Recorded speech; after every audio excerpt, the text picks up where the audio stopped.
Bonjour à tous, soyez les bienvenus dans cette nouvelle Minute Conseil, la seule émission qui vous parle de votre profession, la vente directe.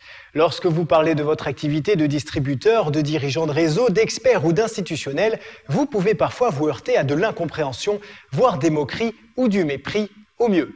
Tout ça à cause d'une mauvaise réputation qui n'est bien sûr plus du tout d'actualité. On entend malheureusement toujours tout et n'importe quoi sur la vente directe, arnaque, système illégal, escroquerie, bref, ceux qui ne connaissent pas cette activité ont encore en tête les scandales des années passées. Or, soyons clairs, la vente directe est un vrai métier, reconnu par le ministère de l'Économie et de l'Emploi en plus, et n'a plus rien à voir avec les entreprises malveillantes qui ont terni l'image du métier dans les années 90. Pour être encore plus clair, voici les différences fondamentales entre la vente directe et ce que l'on appelle la vente pyramidale, rappelons-le, totalement interdite. Dans la vente pyramidale, il n'y a pas de produit à vendre comme annoncé. Le profit de l'entreprise provient uniquement du recrutement de nouveaux membres. Quand ils entrent dans le réseau, ils s'acquittent d'un droit d'entrée. Le recruteur direct touche alors une partie de cette somme, l'autre étant distribué à la chaîne de recruteurs qui se situe dans le haut de la pyramide. La vente directe, c'est bien sûr totalement différent. L'activité est basée sur la vente d'un produit ou d'un service et non sur le recrutement de nouveaux vendeurs.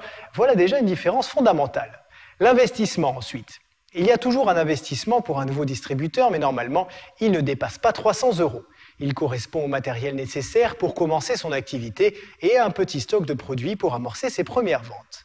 Contrairement à la vente pyramidale où ce ne sont que ceux qui sont au sommet qui gagnent de l'argent, la vente directe offre les mêmes chances à chacun.